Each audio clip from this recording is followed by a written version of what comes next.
రుణమాఫీపై రైతులకు వ్యవసాయ శాఖ మంత్రి తుమ్మల నాగేశ్వరరావు ఆశాజనకమైనటువంటి వార్తలు అందించారండి. అసెంబ్లీ ఎన్నికల సమయంలో చేసిన కీలక హామీల్లో రుణమాఫీ ఒకటి. ఈ కోట్ల రూపాయల రుణమాఫీ చేసేందుకు సమగ్ర విధి విధానాలు రూపొందిస్తున్నట్లు ప్రకటించారు. ఒక్కో రైతుకు ఒక్కో సందర్భంలో 2 లక్షలు.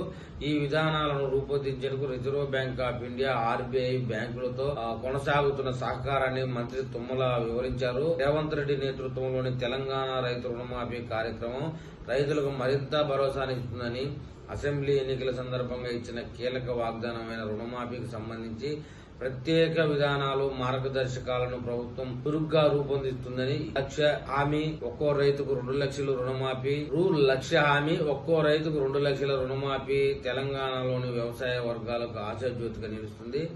వ్యవసాయ ప్రగతికి కాంగ్రెస్ ప్రభుత్వం ఎనలేని కట్టుబడి ఉందని మంత్రి తుమ్మల ఉద్ఘాటించారు. గత ప్రభుత్వం వారసత్వంగా వచ్చిన ఆర్థిక పరిస్థితులు సవాళ్లతో కూడుకున్నప్పటికీ రైతుల సంక్షేమానికి ప్రాధాన్యత ఇవ్వడంలో ప్రభుత్వం దృఢంగా వ్యవహరిస్తుందని చెప్పుకొచ్చారండి. ఈ క్రమంలోనే కోటికి సంబంధించిన విధి విధానాలను రూపకల్పనకు కొనసాగుతున్న ప్రయత్నాలను మంత్రి తుమ్మల ప్రకటించారు. 2 లక్షల రుణమాఫీ, ఆర్బీఐ మరియు బ్యాంకుల సహకారంతో ఎన్నికల నియమావళికి కట్టుబడి లోక్సభ ఎన్నికల తర్వాత ఈ చొరవకు సంబంధించిన మార్గదర్శకాలను ప్రకటించాల్సి ఉందని చెప్పుకొచ్చారు. రుణమాఫీ కార్యక్రమంలో పాటు రైతు బంధు నిధుల పంపిణీ గణనీయమైన పురోగతిని మంత్రి తుమ్మల ఎత్తి చూపారు. గణనీయమైన సంఖ్యలో రైతులు మొత్తం 64,75,819 మంది 2023-24 యాసంగి సీజన్ కు ఇప్పటికే నిధులు పొందారని కేటాయించారు. నిధులతో 92.68% పైగా వారి బ్యాంకు ఖాతాలు జమ చేయబడ్డాయి. ఇది మునుపటి పరిపాలనలో అనుభవించిన జాప్యాలతో పోలిస్తే గణనీయమైన అభివృద్ధిని సాధిస్తుంది.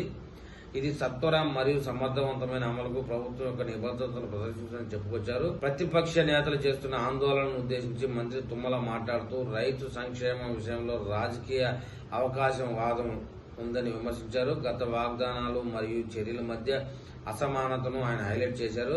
ముఖ్యంగా రైతు బంధు నిధులు ఆలస్యం మరియు పాక్షిక రుణమాఫీకి సంబంధించి కరువు పరిస్థితుల వంటి వాస్తవమైన ఆందోళనను రాజకీయం చేసే ప్రయత్నాలను కొట్టివేస్తూ రైతుల ప్రయోజనాలకే ప్రాధాన్యతనిచ్చే ప్రయత్నాలతో ప్రభుత్వం దృఢ నిశ్చయంతో ఉందని చెప్పుకొచ్చారండి. ముగింపులో ప్రభుత్వం ప్రకటించిన ప్రతి రైతుకు 2 లక్షల రుణమాఫీ వ్యవసాయ సంక్షేమం మరియు గ్రామీణాభివృద్ధికి తిరుగులేని నిబద్ధతను ప్రతిబింబిస్తుంది. చురుకైన చర్యలు మరియు సహకార ప్రయత్నాలతో ప్రభుత్వం రైతులను ఆర్థిక భారాలను తగ్గించడం, వ్యవసాయ శ్రేయస్సు ప్రోత్సహించడం వంటి తెలంగాణ అంతటా సమ్మిళిత వృద్ధిని నిర్ధారించడం లక్ష్యంగా పెట్టుకుందని చెప్పుకొచ్చారు. మరి ఈ వీడియో మీద తెలంగాణ రైతులు ఏమైనా కామెంట్ చేస్తారో చూద్దాం.